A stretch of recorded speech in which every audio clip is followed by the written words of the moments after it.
Eu escolhi direito no início por uma influência às avessas da família, porque não tem ninguém na minha família que é do direito, são pessoas de outras áreas. E durante meu crescimento, desde a minha infância, eu sempre me vi como ou um pacificador de conflitos ou uma pessoa que advogava pelas outras pessoas. Até professoras de ensino fundamental falavam que eu parecia mais advogado dos meus colegas do que um aluno regular da sala. E comecei a me interessar por essa área que eu ainda não sabia o que era. E nesse momento de escolha profissional, com 16, 17 anos, no ensino fundamental, comecei a me interessar pelo direito. E um dia eu falei, poxa, é isso que eu tenho que fazer. Desde então, o direito faz parte da minha vida. Assim que eu terminei o colegial, eu prestei vestibular em 2 instituições. Uma delas era a PUC, em São Paulo. Passei no curso de Direito, foi o único curso que eu prestei, não prestei nenhum outro curso. E em 2001 eu entrei na Faculdade de Direito. Na faculdade eu tinha uma ideia de prestar concurso, né, de seguir pela área da magistratura, mas durante a faculdade eu comecei a visualizar umas outras possibilidades. Dentre elas, uma atividade que nós temos dentro do banco acadêmico, que é a atividade de monitoria. Então, desde o 2º ano da faculdade, eu fui monitor e comecei a me interessar muito por pesquisa.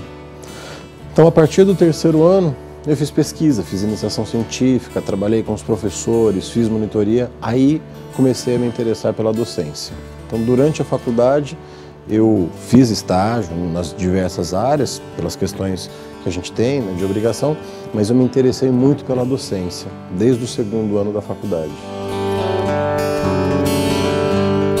Durante a faculdade, como eu disse, a visão de profissão, de estudo, era um pouco diferente, começou a ser voltada mais por um estudo acadêmico. Assim que eu me formei, eu iniciei um estudo de pós-graduação, então recém-formado eu já entrei no mestrado, fiz o mestrado em 2 anos e meio, assim que eu terminei o mestrado eu fiz o processo seletivo para o doutorado, eu entrei no doutorado e concluo esse ano o doutorado. Paralelamente a isso, comecei a me dedicar a outras atividades, dentre elas publicação de livros, né, participo de várias coleções de livros, tenho livros de prática simulada trabalhista, tenho livros de aperfeiçoamento e tenho livros destinados ao exame de ordem.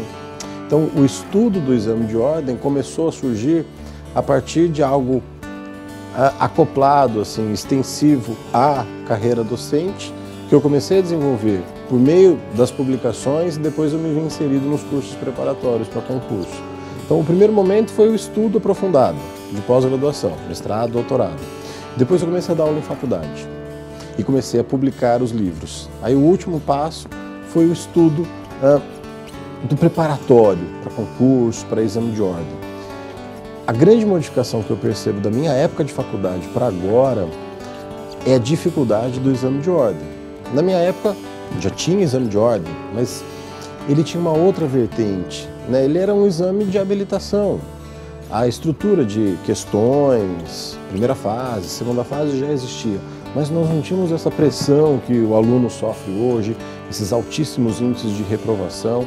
Então o que eu vejo é um aprofundamento da dificuldade, da exigência dos elaboradores do exame de ordem e uma dificuldade real, concreta do aluno. Isso mudou muito nesses últimos 10 anos. O Brasil tem um cenário hoje meio inimaginável. Quando eu comento isso, ou em conversas informais ou em conversas formais, as pessoas sempre ficam assustadas. O Brasil hoje tem mais do que a soma das faculdades de direito do resto do mundo. Então hoje o Brasil tem 1.200 faculdades de direito e o resto do mundo tem 1.000. Então o Brasil é o campeão do número de faculdades e, consequentemente, o campeão do número de bacharéis em direito. O sinal direto é o exame de ordem, restringindo mesmo o acesso desses profissionais se eles não tiverem 100% habilitados a exercer a profissão. Ainda que o exame de ordem não seja certamente um verificador de qualidade, mas ele é um habilitador. Por isso, ele se viu na função de limitar o número de profissionais, por isso o grau de dificuldade que nós temos hoje. Pelo excesso de número de faculdades, o excesso de número de bacharéis, mas isso não é uma responsabilidade social, é uma responsabilidade do Ministério da Educação, que fez as autorizações. mas é uma realidade social que nós temos. Eu acho que a gente passou por um processo evolutivo. O direito do trabalho é um ramo do direito muito recente. A gente só fala em direito do trabalho a partir da Revolução Industrial, então meados do século XVIII. O Brasil, desde o seu achamento em 1500, teve uma grande influência portuguesa que trouxe a escravidão para o Brasil, e era reconhecida por lei a escravidão. Tanto que em 1822, com o advento da Lei Áurea, nós tivemos uma modificação do cenário jurídico, né? A proibição do trabalho escravo. Veja que já temos direitos trabalhistas no resto do mundo, mas nós temos a inserção de uma nova realidade no Brasil. A extinção da escravatura no Brasil gera uma criação de novos postos de trabalho, com imigrantes europeus, né? Italianos, portugueses, espanhóis que vêm para o Brasil.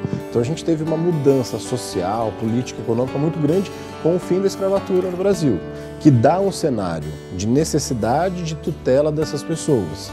Só que o Brasil ainda fica muito tímido, né? Porque a partir da abolição da escravatura, consequente liberdade do Brasil em relação a Portugal e depois reconhecimento da nossa república, que só veio em 1889, o Brasil se vê independente, republicano, não escravagista, mas com necessidade de tutela desses direitos. E isso demorou muito.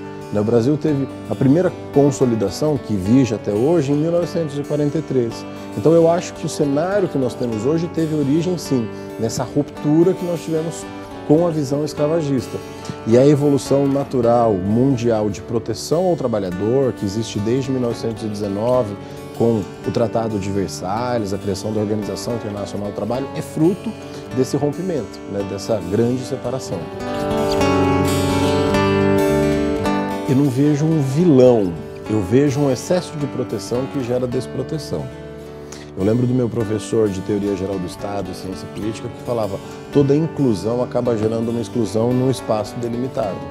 É importantíssimo proteger o trabalhador, mas a gente tem uma margem de negociação que deveria ser explorada. Quando nós falamos em flexibilização das leis trabalhistas, eu não vejo uma desregulamentação, uma perda de direitos, e sim uma liberdade maior de negociação dentro de direitos mínimos.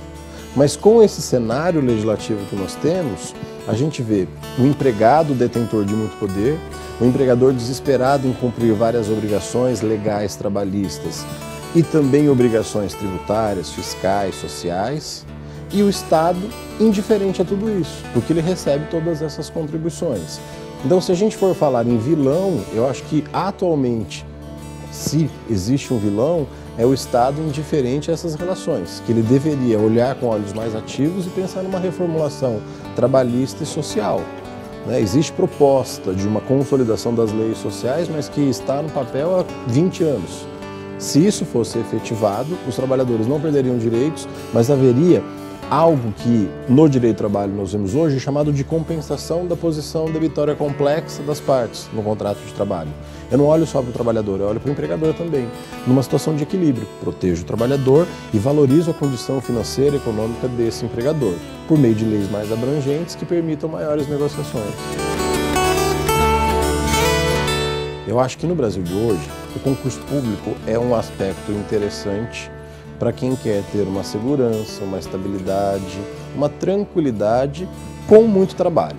A visão que o funcionário público não trabalha é um mito, não sei se do passado, mas que não é uma realidade, especialmente na área trabalhista. O juiz do trabalho faz em média 20, 30 audiências por dia. Então pensar que um funcionário público desse não trabalha é mentira. Mas ele também tem uma boa qualidade de vida, ele tem um salário todos os meses, ele tem uma futura aposentadoria integral, então isso gera uma tranquilidade.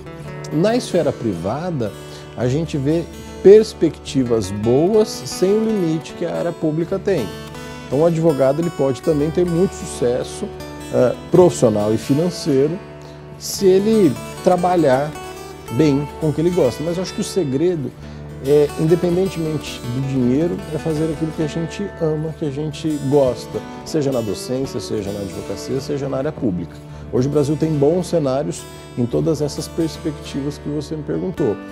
Mas duas coisas são importantes: fazer o que a gente ama e escolher a perspectiva de trabalho que a gente mais se adequa.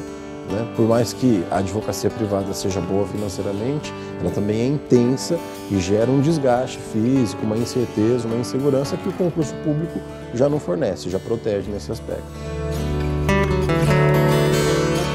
Eu acho que eu sou um professor apaixonado pela docência, que também, nas horas vagas, advogo, que me dedico muito à pesquisa e que humildemente tenho pretensão de ver uma transformação social nesse país por meio da nossa atividade profissional, que eu ensino. Eu acho que se existe um grande choque social que nós podemos fazer no Brasil e no mundo, é com a educação. E pretendo, assim, minimamente contribuir com isso, por meio da educação, do ensino e dessa mudança que nós precisamos no Brasil.